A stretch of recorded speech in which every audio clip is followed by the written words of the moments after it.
Hey guys, this is Tsun Tsun. I've been getting requests to do a free-to-play gear video, and I've been putting it off for quite some time. So I thought that I'd finally come out with it. My goal was to actually have the whole set for the free-to-play best in slot set that would be out at the time. But unfortunately, that's kind of rough because the best in slot free to play accessories are pretty rough to get, in my opinion. But I'll improvise the best I can. So, as you can see, I have what I think is the best free to play set. It entails a lot of the hunt gear, and there's a couple pieces that are interchangeable. But as far as like best in slot, it would probably be this part right here, or this set right here. So what you start off with is the Fiery Tomahawk, the Indulgent Visage, the Helldrider body, the Bumblebee legs, the nose cube, the new free to play accessory. If you can get 3 of these at gold, that is the best in slot. But like I said, I can't do it at the moment, especially with these new monsters that are coming out. The event monster, I actually spent a lot of my energy trying to get these free to play, and the monster came out and I don't really have any energy to hunt that. But if you can't get these, I have what would be the next best thing, which is these Lost Island Relics. So if you can't get this, just use 3 Lost Island Relics. And the reason that I put it in this is so I can show you what you get.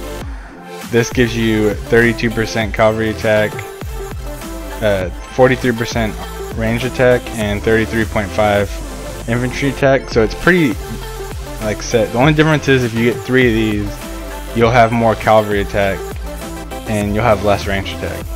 So with the interchangeable, which I would say the most interchangeable thing is the offhand probably, you can get more range attack. But this also gives you 5% army attack and 5% army max HP and some range defense, infantry defense, and cavalry max HP. So the other thing that I'm gonna really get into is what you can interchange. So if you go to your workshop and you click on your offhands, right? Anything that's free to play is going to be level 40 and below. So we're going to go to 40, right? And some of the things that you can change, I'll go down to the nose cube. This gives you 6% range attack and 5% cavalry attack. So if let's say you want a more range attack or something like that, there's a couple other options you can use. You can use this Lunar Scimitar, which gives you 11% army HP, which is good, and it gives you a little bit more range attack, but you'll lose that cavalry attack. And another option is this Worm Lantern, which gives you 10% range attack and some set troop boost, which are the cavalry defense and range to max HP. This is probably the last option, which is actually probably one of the harder ones to get. And the final option that I would recommend is the Crusader Shield, which gives you infantry and range attack, 11% of that. It's pretty much the same as using the nose cube, except you're getting infantry attack instead of cavalry attack. But those are the offense I recommend. That gives you a little bit of movement room. Maybe you can gold the Crusader Shield before you can gold the nose cube, or vice versa. Any of these that you can gold, you're looking good. And then the reason why this free-to-play accessory is so rough is because it requires 2 of these, which it's kind of hard to get. It hasn't been out that long, and I've had some success getting these, but I can hunt level 5 monsters, and so if I get an epic off of a level 5, then it helps me out a lot. Whereas some people that are free to play can only hunt up to level 3s, like my free to play account, and you have to work a lot harder. My free to play account almost has a purple, but it's really rough. I have to keep up with it a lot, and I can't spend energy because of these monsters that are out as well. But everything else is pretty easy to get because it only requires 1 material.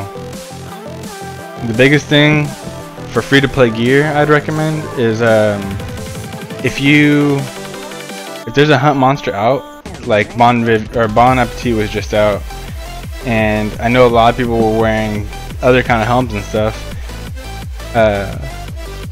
Hunt the monster that's currently out. Like, hunt the shit out of it. Like, always spend your energy. Don't waste your energy on the Griffin, the Frostwings, all the other monsters that aren't currently out.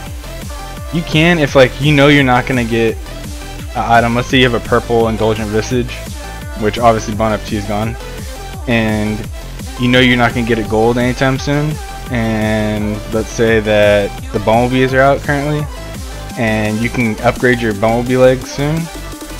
That's when I recommend that you hit Bumblebees while they're out. Just hit them until you can get the materials that you need for this, because if you can upgrade this, then you're gonna be better off than just getting a couple more of whatever's currently out, whether it be these accessories or whatever else is gonna come out, which I assume the next thing that they're gonna come out with is an offhand from monsters or a main hand, because there's no real good free-to-play main hand or offhand. So that is my recommendations for free-to-play gear. If there is people that like, oh, I spend like $5 or $10 every month, $5 to $20, what gear should I get? The easiest way to look at it is to find out what your worst piece of gear is. So let's say I went to my character and I was like, well, the things that can increase that are probably the best are the offhand and maybe an accessory. So that's when you come to all equipment and you go to like the accessories, right? And you'll hit select filter and you'll look for what you want. So I think it'll let you select one. Yeah, it'll let you select one. Let's say you want Ranger Tech. You get that and you look at what you have available for you, right? So let's say you go to what you have available, and the cheaper material pay-to-play stuff is going to be level 50-ish, around there. So you'll click on whatever it is. This obviously requires 3, which is kind of rough, but just for instance, you click on it, you see what it requires, and hit the grades, because you want to see what you can get to, right?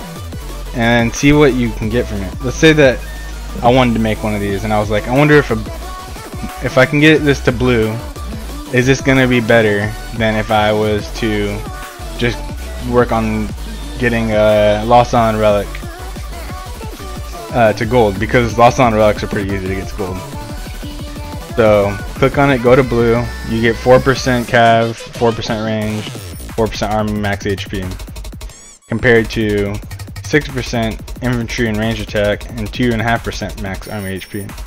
So obviously this isn't worth it. Getting Dragon's Iris isn't worth it. If you don't want the filter and you just want to see what you can possibly get, obviously you can just pick no filter and then you can look. And the best way to go about it is, let's say that you only could do like up to green on the pay-to-play stuff for the time being. Let's say you're going from scratch.